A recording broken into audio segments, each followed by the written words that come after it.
പ്രിയപ്പെട്ട സഹോദരങ്ങളെ, ഈ ഒരു വിഷയം കേൾക്കുമ്പോൾ നിങ്ങൾ എവിടെയാണോ ഇരിക്കുന്നത് അവിടെ നിന്ന് അത് തീരുന്നത് വരെ ശ്രദ്ധിച്ച് കേട്ടുകൊണ്ടിരിക്കുക. കർത്താവ് ഈ ഒരു വിഷയം കേട്ടുകൊണ്ടിരിക്കുമ്പോൾ തന്നെ ഈശോ തൊട്ട് അനുഗ്രഹിക്കും. നമ്മൾ രണ്ട് കാര്യത്തെക്കുറിച്ചാണ് ശ്രദ്ധിക്കാൻ പോകുന്നത്. ഒന്ന്, നിത്യ നരകം. രണ്ട്, നിത്യ സ്വർഗം. ഈ രണ്ട് കാര്യങ്ങളെക്കുറിച്ച് ഒന്ന് ശ്രദ്ധിക്കാൻ പോവുകയാണ്. ഹെബ്രായ ലേഖനം 10-ാം അധ്യായം 26-27 തിരുലിഖിതങ്ങൾ. ഈ ധ്യാനം കൂടുന്ന നിരവധി വ്യക്തികളുടെ ഉള്ളിൽ പിശാച് ഒരു ചിന്ത കൊടുത്തിരിക്കുന്നത് എങ്ങനെയാണ്? അതായത്, ഞാനതിപ്പോഴൊന്നും മാറ്റാൻ ഉദ്ദേശിക്കുന്നില്ല, ഞാനത് ഇത്തിരി കഴിഞ്ഞിട്ടേ മാറ്റാൻ ഉദ്ദേശിക്കുന്നുള്ളൂ എന്ന് പറഞ്ഞ് വീണ്ടും കുമ്പസാരം നീട്ടിവെച്ച് അത് അടുത്ത ആഴ്ച കുമ്പസാരിക്കാം, അല്ലെങ്കിൽ പിന്നെ കുമ്പസാരിക്കാം, ഞാൻ ഇപ്പോൾ ഒന്നും നന്നാകാൻ ഉദ്ദേശിച്ചില്ല, നിങ്ങളൊക്കെ നന്നായിട്ട് ആദ്യം സ്വർഗത്തിൽ ചെല്ല്, പിന്നെ എൻ്റെ കാര്യം ഞാൻ നോക്കിക്കോളാം എന്നൊക്കെ പറഞ്ഞ് ഓരോ മുട്ടുന്യായങ്ങൾ പറഞ്ഞ് തട്ടുത്തരം പറഞ്ഞ് അങ്ങനെ മുന്നോട്ട് പോകുന്ന ചില ആളുകൾ ഈ സമൂഹത്തിലുള്ളതായി പരിശുദ്ധാത്മ വെളിപ്പെടുത്തുന്നുണ്ട്. ഹെബ്രായ ലേഖനം 10-ാം അധ്യായം 26-27 വാക്യങ്ങൾ വചനത്തിൽ ഇങ്ങനെയാണ് നമ്മൾ വായിക്കുന്നത്: സത്യത്തെ സംബന്ധിച്ച് മനഃപൂർവ്വം നാം പാപം ചെയ്യുന്നെങ്കിൽ പിന്നൊരു ബലി, മറിച്ച് സംഭീതമായ കാത്തിരിപ്പും ശത്രുക്കളെ വിഴുങ്ങിക്കളയുന്ന അഗ്നിയുടെ ക്രോധവും മാത്രം എന്ന് പറഞ്ഞാൽ വേറെ യാതൊരു ഓപ്ഷനും ഇല്ല. ആർക്കാണ് ഈ നിത്യ നരകാഗ്നി? ആരെയാണ് കാത്തിരിക്കുന്നത്? സത്യത്തെ സംബന്ധിച്ച് പൂർണ്ണമായ അറിവ് ലഭിച്ചതിന് ശേഷം ഒരു വ്യക്തി മനഃപൂർവ്വം പാപം ചെയ്താൽ, എന്ന് പറഞ്ഞാൽ ധ്യാനം കൂടി വചനം കേട്ട് പാപം എന്താണെന്ന് മനസ്സിലായി, മദ്യപിക്കുന്നത് പാപമാണ്, പുകവലിക്കുന്നത് പാപമാണ്, വ്യഭിചാരത്തിന് പോകുന്നത് പാപമാണെന്ന് മനസ്സിലായി, എന്നിട്ട് വീണ്ടും പറയാം ഞാൻ ഒന്നും കൂടെ ചെയ്തിട്ട് പിന്നെ ഞാൻ കുമ്പസാരിച്ചോളാം എന്ന് പറഞ്ഞാൽ എന്താ പറയുക? ഒരു ചേട്ടനൊരു അനുഭവം ഉണ്ടായി. അട്ടപ്പാടിയിൽ സെഗിയോൻ ധ്യാന കേന്ദ്രത്തിൽ 5 ദിവസം നീണ്ടു നിൽക്കുന്ന താമസിച്ചുള്ള ധ്യാനം നടക്കുമ്പോൾ ഈ ചേട്ടൻ വന്ന് ആ ധ്യാനത്തിൽ നല്ല ഉത്സാഹത്തോടെ പങ്കുചേർന്നു. വെള്ളിയാഴ്ച രാവിലെ ഈ ചേട്ടൻ സ്വന്തം ദേശത്തേക്ക് പോയി. അങ്ങനെ അദ്ദേഹം നോർത്ത് ഇന്ത്യയിൽ നിന്നായതുകൊണ്ട് വെള്ളിയാഴ്ച പുറപ്പെട്ടപ്പോൾ ശനിയാഴ്ചയാണ് അദ്ദേഹം സ്വന്തം രാജ്യത്ത് എത്തിച്ചേർന്നത്, നാട്ടിലെത്തിയത്. ശനിയാഴ്ച അവിടെ ചെന്ന് ഞായറാഴ്ച പള്ളിയിൽ പോയിട്ട് അദ്ദേഹം ചെയ്തത്, ഞായറാഴ്ച പള്ളി കഴിഞ്ഞ് അന്ന് വൈകുന്നേരം അദ്ദേഹം നേരെ ആ പഴയ സ്ത്രീയുടെ വീട്ടിലേക്ക് തന്നെ പോയി.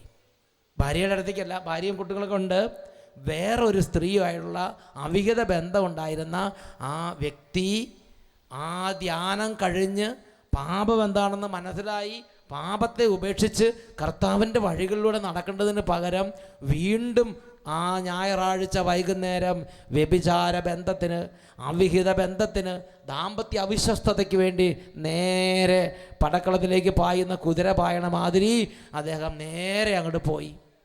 അന്നൊരു സംഭവം ഉണ്ടായി. പാപം അരങ്ങേറുന്ന സമയത്ത് ആ രാത്രി ആ വീട്ടിൽ വെച്ച് ആ ചേട്ടന് അറ്റാക്ക് അദ്ദേഹം മരിച്ചു. ഞാനത് കേട്ടപ്പോൾ എനിക്ക് ഭയങ്കര സങ്കടമായി. അത് നമ്മുടെ അടുത്ത് നിന്ന് ഇറങ്ങിപ്പോയ ആളല്ലേ, എനിക്ക് വലിയ സങ്കടമായി. 5 ദിവസം വചനം കേട്ട്, 5 ദിവസം പ്രാർത്ഥിച്ച്, 5 ദിവസം കുർബാന അർപ്പിച്ച്, എല്ലാ മാനസാന്തരത്തിൻ്റെ എല്ലാ അവസ്ഥകളും ഒരുക്കിയിട്ട് ഈ മനുഷ്യൻ വീണ്ടും പാപത്തിലേക്ക് തന്നെ പോയി. അതിനുശേഷം ഞാൻ കത്തോലിക്ക സഭയുടെ മതബോധന ഗ്രന്ഥം 1034 ഖണ്ഡികയിൽ ഒരു ഭാഗം എൻ്റെ ശ്രദ്ധയിൽപ്പെട്ടു. അവിടെ ഇങ്ങനെയാണ് നമ്മൾ വായിക്കുന്നത്: വിശ്വസിക്കാനും മാനസാന്തരപ്പെടാനും ജീവിത അവസാനം വരെ വിസമ്മതിക്കുന്നവർക്ക് വേണ്ടി ഒരുക്കി വച്ചിട്ടുള്ള ശമിക്കാത്ത അഗ്നിയുടെ സ്ഥാനമായ ഗേഹന്നയെപ്പറ്റി യേശു കൂടെ പഠിപ്പിക്കുന്നുണ്ട്. ആത്മാവും ശരീരവും നഷ്ടപ്പെടുന്ന സ്ഥലമാണത്. വിശ്വസിക്കാനും മാനസാന്തരപ്പെടാനും ജീവിത അവസാനം വരെ വിസമ്മതിക്കുന്നവർ. ജീവിത അവസാനം എന്ന് പറഞ്ഞാൽ 60 വയസ്സാകുക എന്നുള്ളതല്ല, മരിക്കുന്നത് വരെ. ഈ രാത്രി ഒരുപക്ഷെ മരിക്കാനുള്ള ആളായിരിക്കും ഇരിക്കുന്നത്, അല്ലെങ്കിൽ നാളെ മരിക്കാനുള്ള ആളായിരിക്കും ഇരിക്കുന്നത്. ജീവിത അവസാനം എന്ന് പറഞ്ഞാൽ 75 വയസ്സ് ഭാവന കാണരുത്, അല്ലെങ്കിൽ 90 വയസ്സ് ഭാവന കാണരുത്.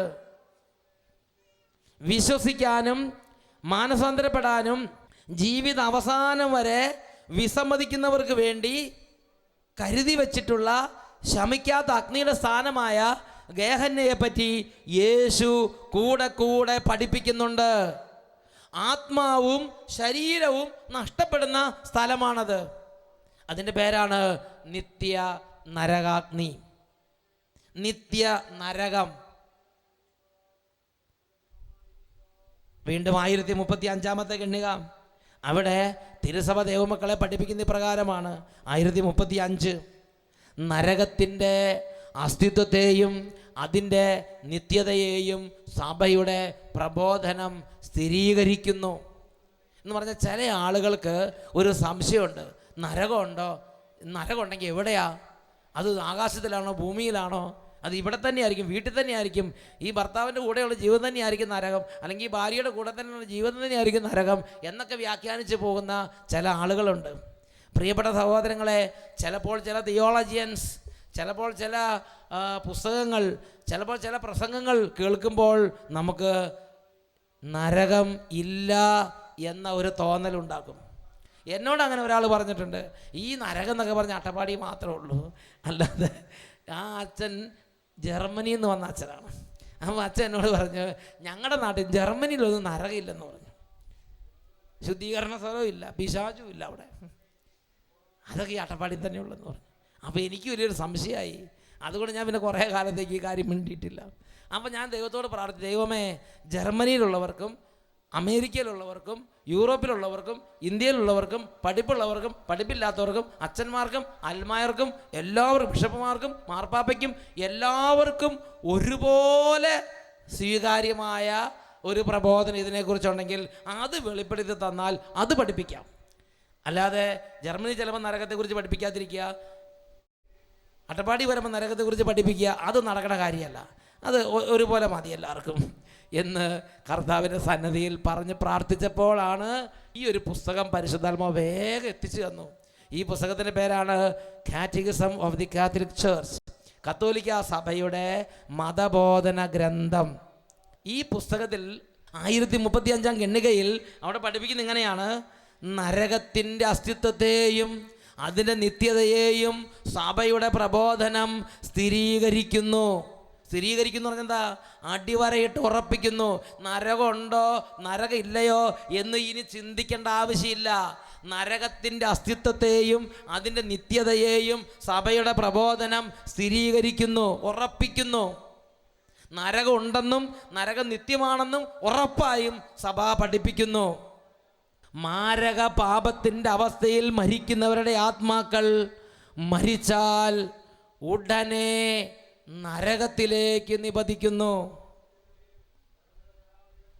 എൻ്റെ പ്രിയ സഹോദരങ്ങൾ, ഇത് വളരെ ഞെട്ടലുണ്ടാക്കുന്നൊരു വിഷയമാണ്. എന്താണെന്നറിയോ? മാരക പാപത്തിൻ്റെ അവസ്ഥയിൽ മരിക്കുന്നവരുടെ ആത്മാക്കൾ മരിച്ചാൽ ഉടനെ നരകത്തിലേക്ക് നിപതിക്കുന്നു. എൻ്റെ ധാരണ എന്താണെന്നറിയോ? ഇത് മരിച്ചു കഴിഞ്ഞ് കുറച്ച് കാലം അവിടെ ഇവിടെയൊക്കെ എങ്ങനെയെങ്കിലൊക്കെ ചുറ്റിപ്പറ്റിയൊക്കെ നിൽക്കുമല്ലോ. ഇപ്പോൾ ധ്യാനത്തിന് വന്നാൽ കുറച്ച് പേര് ആ കടയിലവിടെയൊക്കെ ചുറ്റിപ്പറ്റി നിന്നിട്ട് അവസാന ആശീർവാദത്തിന് കയറി വരുന്നു.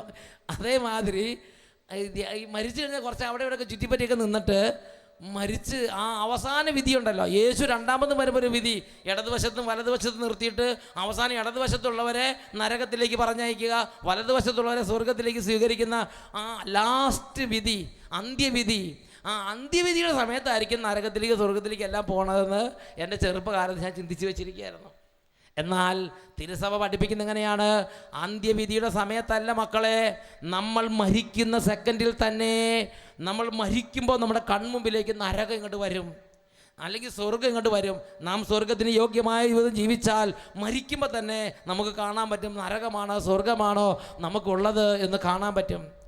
അതുകൊണ്ട് ചില ആളുകൾ മരണത്തിൻ്റെ വക്കത്തെത്തി കഴിയുമ്പോൾ കടന്ന് ഭയങ്കരമായിട്ട് ഭയപ്പെടും. അയ്യോ അയ്യോ, ദേ സിംഹം വരുന്നു, ദേ കാട്ടാളന്മാർ വരുന്നു, ദേ കുന്തം കൊണ്ട് കുത്താൻ വരുന്നു. അങ്ങനെ കാലമുറയൊന്നും കണ്ടിട്ടില്ലേ?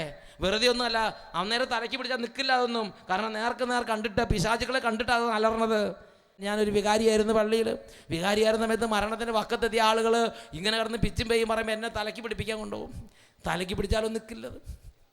കാരണം ഞാൻ ചെല്ലുമ്പോൾ പറയാം, ദേ കാട്ടാളന്മാർ കയറി വരുന്നു എന്ന് വിളിച്ച് പറയാം, എന്നെ കണ്ടിട്ടല്ല. അത് നേർക്ക് നേർ പിശാചിനെ കണ്ടുകൊണ്ടിരിക്കുക. പിശാചുകൾ കിടന്ന് വിളയാടുകയാണ്. ഒന്നും വേണ്ട, നിങ്ങൾ സിമ്പിളായിട്ട് ചിന്തിച്ച് നോക്ക്. മരിച്ചു കഴിഞ്ഞതിന് ശേഷം ആളുകളുടെ ഫേസ് നിങ്ങൾ നോക്കിയിട്ടുണ്ടോ? ചില ആളുകൾ മരിച്ചു കഴിഞ്ഞതിന് ശേഷം നല്ല പ്രകാശിക്കുന്ന മുഖത്തോടെ, ഇങ്ങനെ സൂര്യൻ ഉദിച്ചു വരുന്ന അതേ പ്രഭയോടെയാണ് ചില ആളുകൾ മരിച്ചു കിടക്കുമ്പോൾ അവരുടെ ഫേസ് കണ്ടിട്ടില്ലേ? വേറെ ചില ആളുകളുടെ കാര്യം ഞാൻ പറയണില്ല. പ്രിയപ്പെട്ട സഹോദരങ്ങളെ, മരിക്കുന്ന സമയത്ത് നമ്മൾ കാണുന്ന കാഴ്ച എന്താണോ അത് നമ്മുടെ മുഖത്തിൻ്റെ ഷേപ്പിനെ കുറച്ച് ബാധിക്കും. നേരെ അഗ്നികുണ്ടവും ദുഷ്ടപിശാചുകളും വലിയ അലർച്ചയും വലിയ കാർച്ചയൊക്കെ കേൾക്കണമെങ്കിൽ അതിനനുസരിച്ച് ഭയചകിതമായ ഒരവസ്ഥയായിരിക്കും. മരിക്കുന്ന സമയത്താണ് ഇയാൾ നല്ല ആളായിരുന്നോ മോശ ആളായിരുന്നോ അറിയാൻ പറ്റുള്ളൂ. പ്രഭാഷകൻ്റെ പുസ്തകം 11-ാം അധ്യായം അതിൽ 28-ാമത്തെ തിരുലിഖിതം. അതുകൊണ്ട് ദയവ് ചെയ്ത് മരിക്കുന്നതിന് മുമ്പ് ആരെയും നല്ല ആളെന്ന് പറയരുത്. മരിക്കുന്ന സമയത്താണ് ഇതെല്ലാം കൂടെ നമുക്ക് മനസ്സിലാക്കാൻ പറ്റുള്ളൂ. പ്രഭാഷകൻ 11:28. മരിക്കും മുമ്പ് ആരെയും ഭാഗ്യവാൻ എന്ന് വിളിക്കരുത്. മരണത്തിലൂടെയാണ് മനുഷ്യനെ അറിയുന്നത്. ഹല്ലേലൂയ. മരിക്കുന്നത് വരെ അഭിനയം നന്നായിട്ട് അഭിനയിക്കാൻ അറിയാം മലയാളികൾക്ക്. അന്ന് യാതൊരു ബുദ്ധിമുട്ടില്ല ആ കാര്യത്തിൽ. അഭിനയവും പിന്നെ ഇങ്ങനെ പെയിൻറ്റിങ്ങും ഒക്കെ നടത്തി കഴിഞ്ഞാൽ തീ നരക്കത്തുള്ളവരെ കണ്ട മാലാഖേനെ തോന്നുള്ളൂ. ഫ്രീസല്ലോ അതിനെ പറ്റിയ എല്ലാ തരത്തിലുള്ള ഷേപ്പും സാധനങ്ങളൊക്കെ ഉണ്ടല്ലോ, അതെല്ലാം വാങ്ങി തേച്ച് പെയിൻ്റ് അടിച്ച് ഇങ്ങനെ നടക്കും. പ്രിയപ്പെട്ട സഹോദരൻ, മരിക്കുന്ന സമയത്തുണ്ടല്ലോ ഈ റിഹേഴ്സലൊന്നും അവിടെ ഏശില്ല. ആ സമയത്ത് സാക്ഷാൽ തീ നരകം കാണുമ്പോൾ ആ സ്വഭാവമൊക്കെ അങ്ങോട്ട് മാറും. പ്രഭാഷകൻ 11:27 വായിക്കുന്നത് എങ്ങനെയാണ്? ജീവിത അന്ത്യത്തിൽ മനുഷ്യൻ്റെ യഥാർത്ഥ സ്വഭാവം വെളിപ്പെടും.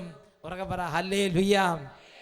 പ്രിയപ്പെട്ട സഹോദരങ്ങളെ, അപ്പം മരിക്കുന്ന സമയത്ത് നാം സ്വർഗത്തിലേക്കുള്ളവരാണെങ്കിൽ സ്വർഗീയമായ സംഗീതങ്ങൾ, മാലാഖമാർ, യേശുപിതാവ്, മാതാവ്, സ്വർഗം, വിശുദ്ധന്മാർ, നല്ല നല്ല ആത്മീയ കാര്യങ്ങളെല്ലാം കാണാനും കേൾക്കാനും പറ്റും.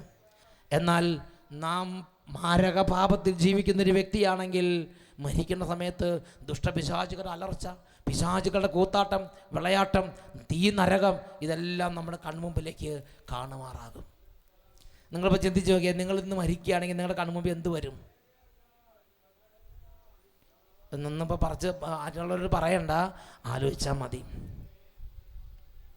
സഭയുടെ പ്രബോധനത്തിൽ 1022-ാമത്തെ ഖണ്ഡിക അവിടെ നമ്മൾ വായിക്കുന്നത് ഇങ്ങനെയാണ്: ഓരോ മനുഷ്യനും തൻ്റെ മരണത്തിൻ്റെ നിമിഷത്തിൽ തന്നെ സ്വജീവിതത്തെ ക്രിസ്തുവിനോട് ബന്ധപ്പെടുത്തി തൻ്റെ അമർത്യമായ ആത്മാവിൽ തൻ്റെ ശാശ്വത പ്രതിഫലം സ്വീകരിക്കുന്നു. ഒരു ശുദ്ധീകരണ പ്രക്രിയയിലൂടെയോ നേരിട്ടോ സ്വർഗത്തിലേക്കുള്ള പ്രവേശനം, അല്ലെങ്കിൽ നേരിട്ടുള്ളതും ശാശ്വതവുമായ ശിക്ഷയിലേക്കുള്ള പ്രവേശനം. മരിക്കുന്ന സമയത്ത് തന്നെ ഒരു വിധിയുണ്ട്. ആ വിധിയുടെ പേരാണ് തനത് വിധി, പർട്ടിക്കുലർ ജഡ്ജ്മെൻറ്റ്സ്. തനത് വിധി. മരിക്കുന്ന സമയത്ത് തന്നെ ഓരോ മർത്യനും ആ മർത്യൻ്റെ പ്രവൃത്തികൾക്കനുസരിച്ച് വിധിക്കപ്പെടും. ആ വിധിയുടെ പേരാണ് തനത് വിധി. ആ തനത് വിധിയുടെ സമയത്ത് നമ്മൾ മാരകപാപത്തിൻ്റെ അവസ്ഥയിലാണ് ഇരിക്കുന്നതെങ്കിൽ തൽക്ഷണം നാം നിത്യ നരകത്തിലേക്ക് നിബദിക്കും. മാരകപാപം എന്ന് പറഞ്ഞാൽ എന്താ അർത്ഥം? മാരകപാപം ഒരു കാര്യം, ഒരു തെറ്റ്, ഒരു തിന്മ പാപമാണെന്നറിഞ്ഞിട്ട് മനഃപൂർവ്വം നാം അത് ചെയ്യുന്നെങ്കിൽ അത് മാരകപാപമാണ്. വ്യഭിചാരം പാപമാണെന്നറിഞ്ഞിട്ട് മനഃപൂർവ്വം വ്യഭിചാരം കണ്ടിന്യൂ ചെയ്യുന്ന മനുഷ്യൻ മാരകപാപത്തിലിരിക്കുന്നു. മദ്യപാനം പാപമാണെന്ന് അറിഞ്ഞിട്ട് മനഃപൂർവ്വം മദ്യപാനത്തിലൂടെ മുന്നേറുന്ന മനുഷ്യൻ മാരകപാപത്തിലിരിക്കുന്നു. അങ്ങനെ ദൈവവചനം നിരോധിച്ചിട്ടുള്ള ഓരോ കാര്യങ്ങളും ചെയ്യുന്ന ദൈവവചന ലംഘനമാണെന്നറിഞ്ഞിട്ടും അത് ചെയ്യുന്ന വ്യക്തി, ആ വ്യക്തിയുടെ ആത്മാവ് മാരകപാപത്തിലാണ് ഇരിക്കുന്നത്. ആ വ്യക്തി മരിച്ചാൽ ഉടനെ നരകത്തിലേക്ക് നിബദിക്കുന്നു. എന്നുറക്കെ പറഞ്ഞ ഹല്ലേലൂയ. ഉടനെ നരകത്തിലേക്ക് നിബദിക്കാന്നതിന് എന്താ അർത്ഥം? 7:32 വട്ടായിൽ അച്ഛൻ ഇപ്പോൾ സ്റ്റേജ് ആൾത്താരെ നിൽക്കുകയാണ്. നിങ്ങൾ ചിന്തിക്കണം, അങ്ങനെ നിൽക്കുന്ന സമയത്ത് ഞാൻ മാരകപാപത്തിൻ്റെ അവസ്ഥയിലാണോ അല്ലയോ എന്നുള്ളത് എനിക്ക് മാത്രം, ദൈവത്തിന് മാത്രമേ അറിയാവുള്ളൂ. നിങ്ങൾക്കറിയോ? നിങ്ങൾക്കറിയില്ല. ഒരു മനുഷ്യൻ്റെ ഉള്ളിൻ്റെ സ്ഥിതി അവനവനെ അറിയാവുള്ളൂ. ചിലപ്പോൾ അവനവനും അറിയില്ല, ദൈവത്തിന് മാത്രമേ അറിയുള്ളൂ. ഇവിടെ ഇരിക്കുന്ന ഓരോരുത്തരും ചിന്തിക്കണം. അപ്പോൾ 7:32 അച്ഛൻ ആൾത്താരെ നിൽക്കുകയാണ്. ഇനി സപ്പോസ് എനിക്കൊരു മാരക പാപം ഉണ്ടെന്നിരിക്കട്ടെ, അത് നിങ്ങൾ ഭാവന, ഒരു മാരക പാപത്തിലാണ് അച്ഛൻ ഇരിക്കണമെന്ന് വിചാരിക്കുക. അച്ഛൻ 32 ഇവിടെ ഒന്ന് വചനം പ്രസംഗിച്ചുകൊണ്ടിരിക്കുകയാണ്. 33 അങ്ങോട്ട് ഒരു വെള്ളം കുടിക്കാൻ തിരിഞ്ഞപ്പോൾ അറ്റാക്ക് വന്ന് മരിച്ചു എന്ന് വിചാരിക്കുക. അപ്പം എൻ്റെ ആത്മാവിൻ്റെ സ്ഥിതി എന്താവും? നിങ്ങൾ പറ, എൻ്റെ ആത്മാവിൻ്റെ സ്ഥിതി എന്താവും? 32-ന് 7:32 അൾത്താരയിൽ, 7:33 എവിടെ എത്തി? 7:32 അച്ഛൻ വചനം പ്രസംഗിച്ചുകൊണ്ടിരിക്കുന്നു. പക്ഷെ അച്ഛൻ മാരകഭാവത്തെക്കുറിച്ച് ഗവനിക്കുന്നില്ല. കാരണം അച്ഛന് ഭാഗത്തുനിന്ന് വിഷയമല്ല, ചെറുപ്പമാണ്, 10-75 വയസ്സായിട്ടേ മരിക്കുള്ളൂ എന്ന് വിചാരിച്ച് പോവുക. അപ്പോഴാണ് 33 അങ്ങോട്ട് തിരിഞ്ഞപ്പോൾ അറ്റാക്ക് വന്ന് അവിടെ കിടന്ന് മരിച്ചു. അപ്പോൾ മാരകഭാവമായിരുന്നു, ആ അവസ്ഥയിലായിരുന്നു ആത്മാവെങ്കിൽ 7:32 അൾത്താരയിൽ 7:33 നിത്യ നരകത്തിൽ കിടക്കുകയാണ്. അങ്ങനെ ഞാൻ നിത്യ നരകത്തിൽ നിബന്ധിച്ചു.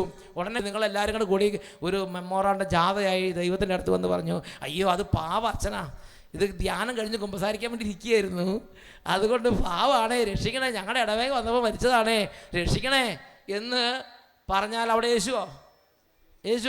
നിങ്ങൾ മാത്രമല്ല, ഈ ലോകത്തിലെ മുഴുവൻ മനുഷ്യരും വന്ന് പറഞ്ഞാലും ശരി, ഒരിക്കൽ നരകത്തിൽ നിബന്ധിച്ചാൽ പിന്നെ ഒരാളെ തിരിച്ചു കൊണ്ടുവരാൻ പറ്റില്ല. കാരണം നരകശിക്ഷ നിത്യമാണ്. ഒരിക്കൽ നിബന്ധിച്ചാൽ എന്നേക്കുമായി അവിടെ പെട്ടു, പിന്നെ തിരിച്ചില്ല.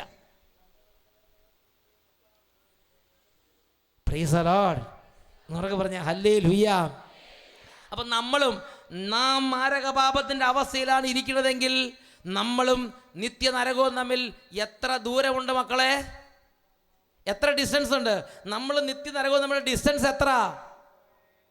1 സെക്കൻഡിൻ്റെ ഡിസ്റ്റൻസ് മാത്രമേ ഉള്ളൂ. നമ്മളും നിത്യനരകവും തമ്മിൽ 1 സെക്കൻഡിൻ്റെ ഡിസ്റ്റൻസ് മാത്രമേ ഉള്ളൂ എന്ന് ഞാനും നിങ്ങൾ മനസ്സിലാക്കണം.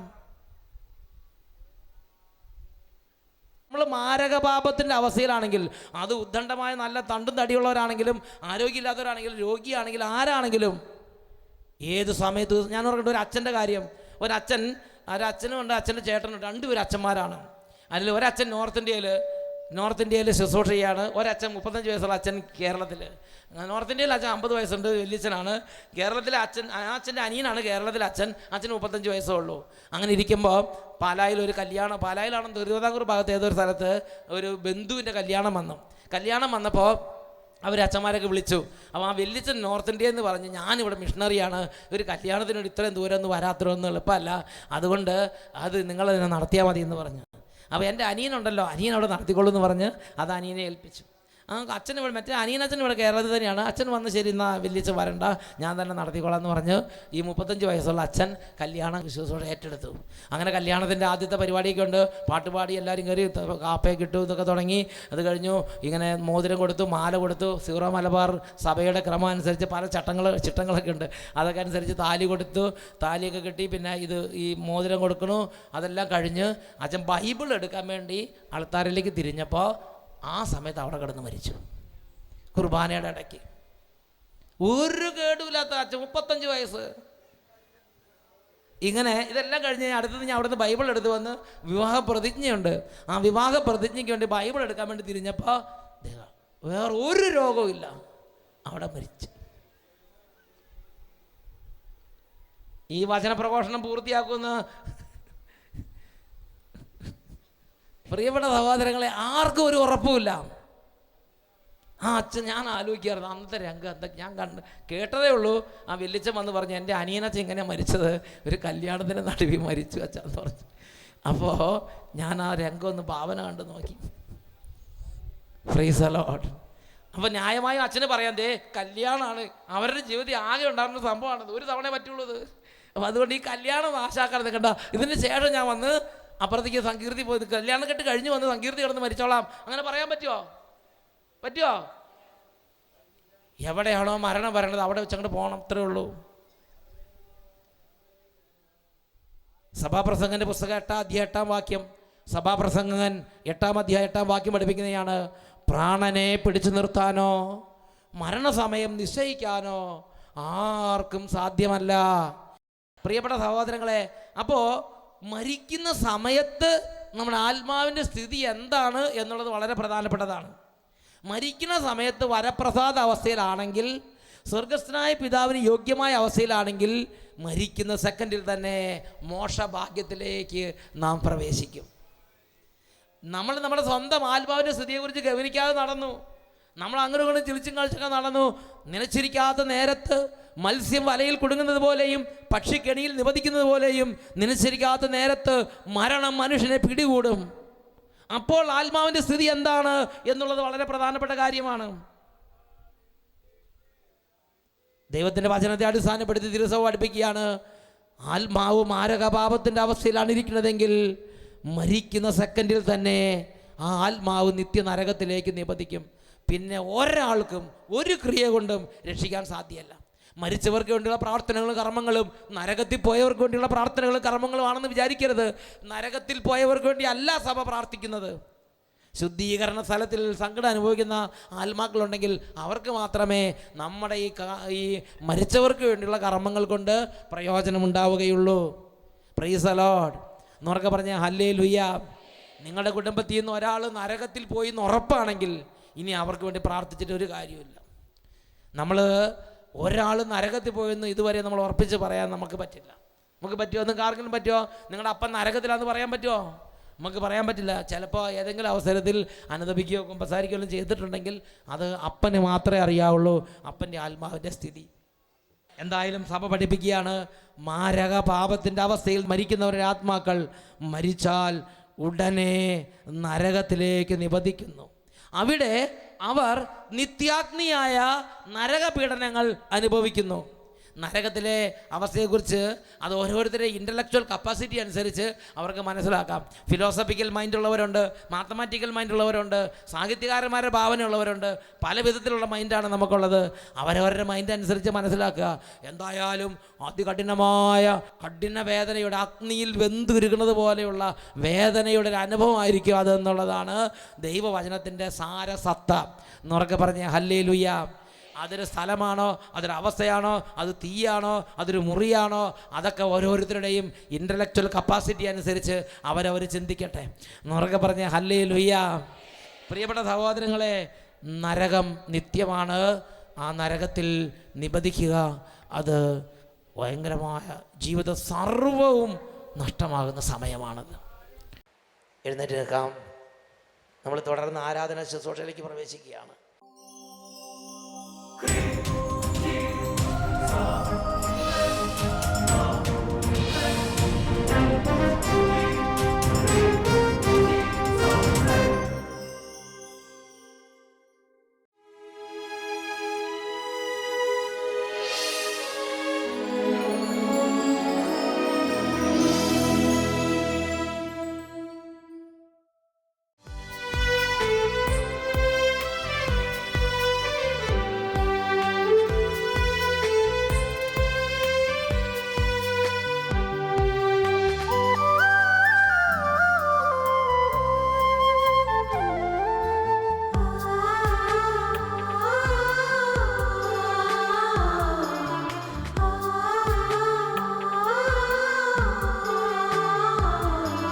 സ്നേഹം നൽകുന്ന ഈശോ, സർവം ക്ഷമിക്കുന്ന സ്നേഹം,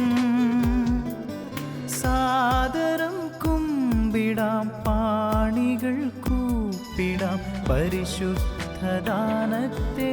ആരാധിക്കാം.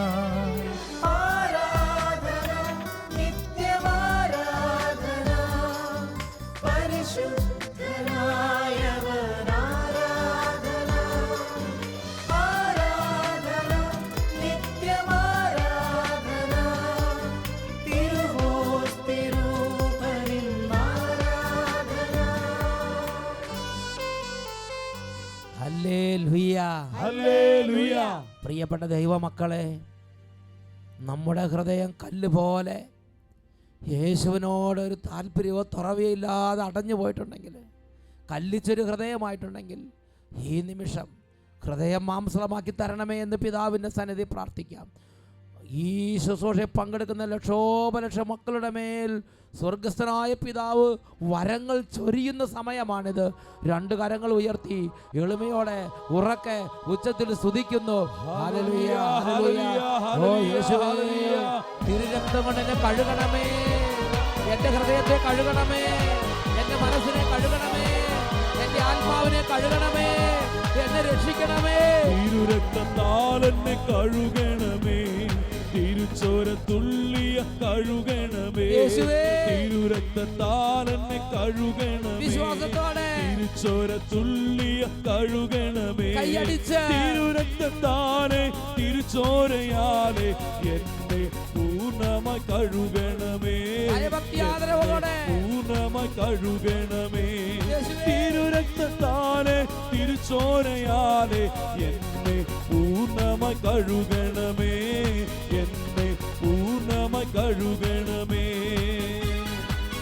ഈ നിമിഷങ്ങളിൽ അനേകം കുടുംബങ്ങളിൽ നിന്ന് വലിയ തരത്തിലുള്ള അഹങ്കാരം, പ്രാർത്ഥനയുടെ മടുപ്പ്, വിരസത, വിമത സ്വഭാവം, പ്രാർത്ഥിക്കാൻ പറ്റാത്ത അവസ്ഥ, കല്ല് പോലുള്ള അവസ്ഥ ഇതാ കർത്താവ് എടുത്തു മാറ്റുന്നു, വിടുതൽ നൽകുന്നു. പ്രാർത്ഥിക്കുന്നു. ചിന്തയും യേശുവിന്റെ തകരട്ടെ, അഹങ്കാര ചിന്തയും ഞാനെന്ന ഭാവം യേശുവിന്റെ തകരട്ടെ, വാശി സ്വഭാവവും മാത്സര്യ ചിന്തയും യേശുവിന്റെ തകരട്ടെ, യേശുവിന്റെ തകരട്ടെ, വാശി സ്വഭാവവും മാത്സര്യ ചിന്തയും യേശുവിന്റെ തകരട്ടെ, യേശുവിന്റെ തകരട്ടെ. രക്തത്താലെന്നെ കഴുകണമേ, തിരുച്ചോര തുള്ളിയ കഴുകണമേ, രക്തത്താലെന്നെ കഴുകണമേ, തിരുച്ചോര തുള്ളിയ കഴുകണമേ, തിരുരക്തത്താലെ തിരുച്ചോരയാലെ പൂർണ്ണമായി കഴുകണമേ, ജീവിതങ്ങളെ സ്പർശിക്കണമേ. പൂർണ്ണമായി കരങ്ങൾ ഉയർത്തി ദിവ്യകാരുണ്യ ആശീർവാദ സമയത്തെല്ലാ മക്കളും ഉച്ചത്തിൽ സ്തുതിക്കുന്നു.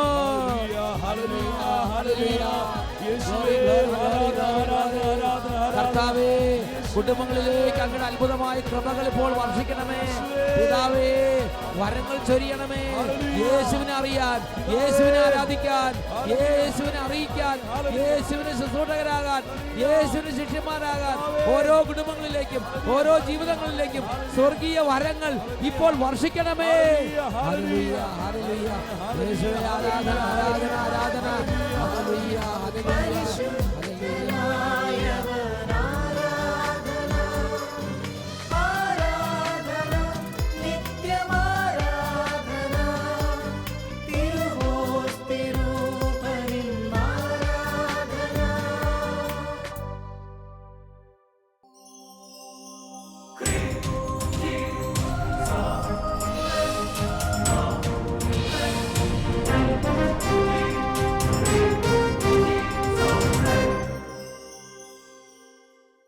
കർത്താവിന്റെ കരബലം പൂർണ്ണമായി വെളിപ്പെടും, അത്ഭുതങ്ങൾ സംഭവിക്കട്ടെ. കർത്താവിന്റെ കരബലം പൂർണ്ണമായി വെളിപ്പെടും, അടയാളങ്ങൾ സംഭവിക്കട്ടെ.